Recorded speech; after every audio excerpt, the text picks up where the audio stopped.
ಇದು ನನಗೆ ಬಹಳ ಮನಸ್ಸನ್ನು ತಟ್ಟಿದಂತ ಕತೆ. ಬಡ ಹುಡುಗ ಮನೆಯಿಂದ ಮನೆಗೆ ಸಾಮಾನ್ ಮಾರ್ಕೊಂಡು ಹೋಗ್ತಾ ಇದ್ದ. ಶಾಲೆ ಕಲಿ ಹುಡುಗ, ಬೇಕಲ್ಲ ಶಿಕ್ಷಣಕ್ಕೆ ದುಡ್ಡು ಎಲ್ಲಿ ಬರ್ತದೆ?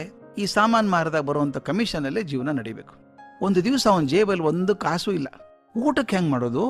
ಯಾರು ಊಟ ಕೊಡ್ತಾರೆ? ಏನ್ ಮಾಡ್ತಾರೆ? ಮಧ್ಯಾಹ್ನ ಹೊತ್ತಿಗೆ ಕಣ್ಣಿಗೆ ಕತ್ಲೆ ಬಂದಂಗಾಯ್ತು. ಅವನದೊಂದು ಆಸೆ, ಮುಂದಿನ ಮನೆಗೆ ಹೋಗೋಣ, ಬಾಗಿಲು ತಟ್ಟಿ ಸಾಮಾನು ಮಾರೋಣ.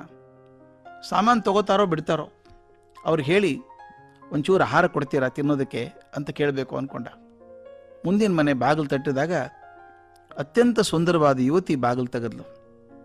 ಆಕೆಯನ್ನು ಕೇಳೋದು ಹೇಗೆ ಆಹಾರ ಕೊಡಿ ಅಂತ ಮನಸ್ಸು ಬರಲಿಲ್ಲ. ತುಂಬ ಬಾಯಾರಿಕೆ ಆಗಿದೆ ನನಗೆ, ಒಂದು ಲೋಟ ನೀರು ಸಿಕ್ಕೀತೆ ಅಂತ ಕೇಳ್ದ. ಆಕೆ ಈತನ ಮುಖ ನೋಡಿ ತಲೆ ಅಲ್ಲಾಡಿಸಿ ಒಳಗಡೆ ಹೋಗಿ ಒಂದು ದೊಡ್ಡ ಲೋಟ ತುಂಬ ಹಾಲು ತಂದುಕೊಟ್ಲು. ಇವನು ಆಶ್ಚರ್ಯದಿಂದ, ಅಮ್ಮ ನಾ ಕೇಳಿದ ನೀರು ಅಂದ. ಪರವಾಗಿಲ್ಲಪ್ಪ ಕೊಡಿ ಹುಡುಗ, ನಿನಗೆ ಹಸಿವೆ ಆಗಿದೆ ಗೊತ್ತು ನನಗೆ ಅಂತ ಒಂದು ದೊಡ್ಡ ಲೋಟ ತುಂಬ ಹಾಲು ಕೊಟ್ಲು. ಈತ ನಿಧಾನ ಕುಡಿದು ಲೋಟ ಕೆಳಗಿಟ್ಟು, ಈ ಹಾಲಿಗೆ ನಾನು ಎಷ್ಟು ದುಡ್ಡು ಕೊಡಬೇಕು ಅಂತ ಕೇಳ್ದ. ಹಾಗೆ ನಕ್ಕಳು. ನನ್ನ ತಾಯಿ ನನಗೊಂದು ಪಾಠ ಕಲಿಸಿದಾಳಪ್ಪ, ಪ್ರೀತಿಗೆ ಯಾವ ಪ್ರತಿಫಲವನ್ನು ಬಯಸಬಾರ್ದು ಅಂತ. ನಾ ಕೊಟ್ಟದ್ದು ಪ್ರೀತಿ ಎಂದು ಕೊಟ್ಟದ್ದು, ಪ್ರತಿಫಲ ಅಪೇಕ್ಷೆ ಮಾಡಿಲ್ಲ ಅಂದ್ಲು. ಧನ್ಯವಾದ ಹೇಳಿ ಹುಡುಗ ಹೊರಗಡೆ ಹೋದ. ಈಗ ಅವನ ದೇಹದಲ್ಲಿ ಶಕ್ತಿ ಮಾತ್ರ ಅಲ್ಲ, ಹೃದಯದೊಳಗೆ ಪ್ರೀತಿ ಬಗ್ಗೆ, ಭಗವಂತನ ಶಕ್ತಿ ಬಗ್ಗೆ ಕೂಡ ತಿಳಿವು ಬಂದಿತ್ತು. ಮುಂದೆ ಹುಡುಗ ಕಷ್ಟಪಟ್ಟು ಓದಿದ, ಸಾಧನೆ ಮಾಡಿದ, ದೈವ ಅವನ ಜೊತೆಗಿತ್ತು, ವೈದ್ಯ ಆದ, ಅತ್ಯಂತ ಪ್ರಸಿದ್ಧನಾದಂಥ ಶಸ್ತ್ರಚಿಕಿತ್ಸಕ ಆಗ್ಬಿಟ್ಟ, ದೊಡ್ಡ ಸರ್ಜನ್. ಅದರಲ್ಲೂ ಶ್ವಾಸಕೋಶದ ವಿಷಯದಲ್ಲಿ ಅವನಷ್ಟು ಪ್ರವೀಣರಾದವ್ರು ದೇಶದಲ್ಲೇ ಇರಲಿಲ್ಲ. ಸಾಕಷ್ಟು ದುಡ್ಡು ಬಂತು, ಚೆನ್ನಾಗಿದ್ದ. ಒಂದು ದಿವಸ ಒಂದು ದೊಡ್ಡ ಆಸ್ಪತ್ರೆಯಿಂದ ಅವ್ರ ಕರೆ ಬಂತು. ಒಬ್ಬ ಹೆಣ್ಮಗಳಿಗೆ ಶ್ವಾಸಕೋಶದ ಬಹುದೊಡ್ಡ ತೊಂದರೆ ಆಗಿದೆ, ಅದ್ರ ಕಾರಣ ಯಾರಿಗೂ ವೈದ್ಯರಿಗೆ ಗೊತ್ತಾಗ್ತಾ ಇಲ್ಲ. ಇದು ನೀವೇ ಅಥಾರಿಟಿ, ನೀವೇ ದೊಡ್ಡವರು, ದಯವಿಟ್ಟು ನೀವು ಬರಬೇಕು ಅಂತ ಕೇಳಿದರು. ಈ ದೊಡ್ಡ ವೈದ್ಯರಿಗೆ ಒಂದು ನಿಮಿಷ ಪುರ್ಸತ್ತಿಲ್ಲ. ಆದರೂ ಆಸ್ಪತ್ರೆ ಫಸ್ಟ್ ಕೇಳ್ಕೊತಾ ಇದ್ದಾರೆ, ಯಾವ ಊರಿನವ್ರು ರೋಗಿ, ಅದು ಯಾವ ಊರಿನವರು ಅಂತ ಕೇಳ್ದ. ಆ ಕಡೆ ಉತ್ತರ ಕೇಳಿದ ಸಂತೋಷ ಆಯ್ತು ಅವನಿಗೆ. ಓಹೋ, ರೋಗಿ ನಮ್ಮೂರವ್ರು ಇವರು, ಸ್ವಂತ ಊರಿನ ಕರೆ ಇದೆಯಲ್ಲ, ಯಾವಾಗಲೂ ಅದು ಸೆಳೆತ ಜಾಸ್ತಿ.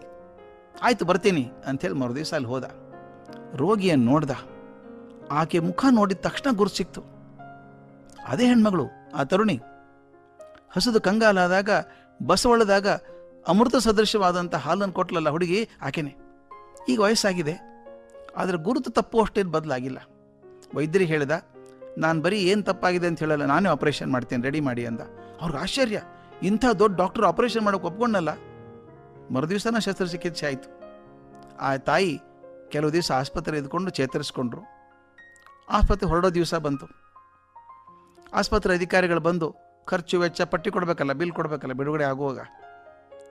ಪಟ್ಟಿ ನೋಡಿ ಆಕೆ ಎದೆ ಹೊಡೆದೋಯ್ತು. ಪಟ್ಟಿ ಬರ್ತದೆ ಅಂತ ಗೊತ್ತಿತ್ತು ಆಕೆಗೆ, ಆದರೆ ಇಷ್ಟು ಭಾರಿ ಆದೀತು ಅಂತ ಕಲ್ಪನೆ ಇರಲಿಲ್ಲ.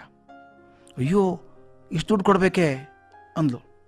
ನನ್ನ ಹತ್ರ ಏನು ಪಟ್ಟಿ ಕೊಟ್ಟಿದ್ದೀರಿ ಬಿಲ್ಲು, ಇದ್ರ ಕಾಲು ಭಾಗ ಕೊಡೋಕ್ಕೂ ದುಡ್ಡು ಇಲ್ವೇ ನನ್ನ ಹತ್ರ ಅಂತ ಒದ್ದಾಡ್ಕೊಂಡ್ಲು. ಆಗ ಆಸ್ಪತ್ರೆ ಅಧಿಕಾರಿಗಳು ಹೇಳಿದ್ರಂತೆ, ಅಮ್ಮ ನೀವು ಒಂದು ಪೈಸಾನೂ ಕೊಡಬೇಕಾಗಿಲ್ಲ. ವಿಚಿತ್ರ, ಇದು ನಮಗೂ ಅರ್ಥ ಆಗ್ತಾ ಇಲ್ಲ. ನಿಮಗೆ ಶಸ್ತ್ರಚಿಕಿತ್ಸೆ ಮಾಡಿದ ಮಹಾವೈದ್ಯ ಇದ್ದಾನಲ್ಲ, ಅಲ್ಲಿಂದ ಬಂದು ಎಲ್ಲ ಖರ್ಚು ಅವರೇ ಬರೆಸ್ಕೊಂಡಿದ್ದಾರೆ ನೋಡಿ, ಕೊನೆಗಿಲ್ಲಿ ಏನೋ ಬರೆದಿದ್ದಾರೆ ಅಂಥೇಳಿ ಆ ಕಾಗದ ಮೂಲೆಯನ್ನು ತೋರಿಸಿದ್ರಂತೆ. ಅದರಲ್ಲಿ ಬರೆದಿತ್ತು ಸ್ನೇಹಿತರೆ, ನೆನೆಸ್ಕೊಂಡ್ರೆ ಕಣ್ಣು ಒದ್ದೆ ಆಗಿಬಿಡುತ್ತೆ ನನಗೆ. ಆ ಡಾಕ್ಟರ್ ಬರೆದಿದ್ದಾನೆ ಮೂಲೆಯಲ್ಲಿ, ಆಸ್ಪತ್ರೆ ಖರ್ಚೆಲ್ಲ ನಂದೇ. ಯಾಕೆಂದರೆ ಹಸಿವೆಯಿಂದ ಕಂಗಾಲಾಗಿದ್ದಂಥ ಒಬ್ಬ ಹುಡುಗನಿಗೆ ಪ್ರೀತಿಯಿಂದ ನೀಡಿದಂಥ ಒಂದು ಲೋಟದ ಹಾಲಿನ ಮುಂದೆ ಈ ಖರ್ಚೇನೂ ಅಲ್ಲ ಅಂತ ಹೇಳಿ ವೈದ್ಯ ಸಹಿ ಮಾಡಿದ್ದ. ನಾನು ಬಡತನದಲ್ಲಿದ್ದಾಗ, ಕಂಗಾಲಾಗಿದ್ದಾಗ ಒಂದು ಲೋಟ ಹಾಲು ಕೊಟ್ಟರಲ್ಲ, ಅದರ ಮುಂದೆ ನಾ ಮಾಡಿದಂಥದ್ದು ಏನೂ ಅಲ್ಲ ಅಂತ ಸಹಿ ಮಾಡಿದ್ದಂತೆ. ಈ ಮಾತು ನಮ್ಮ ತಲೆಯಲ್ಲಿ ಗುನುಗ್ತಾ ಇರಬೇಕು. ನಾವು ನಿರಪೇಕ್ಷೆಯಿಂದ, ಪ್ರೀತಿಯಿಂದ ಮಾಡಿದಂಥ ಸೇವೆ ನಮ್ಮನ್ನು ಯಾವತ್ತೋ ಎಂದೋ ಯಾವ ಕಾಲದಲ್ಲೋ ಕಾಪಾಡ್ತದೆ. ಅಪೇಕ್ಷೆಯಿಂದ ಮಾಡಿದಂಥದ್ದು ಯಾವತ್ತೋ ಕಾಪಾಡ್ತದೆ. ಆವಾಗ ಸೇವೆ ಮಾಡೋ ಅವಕಾಶ ಬಂದಾಗ ಪ್ರೀತಿಯಿಂದ ಮಾಡಿ, ಅಪೇಕ್ಷೆ ಬೇಡ.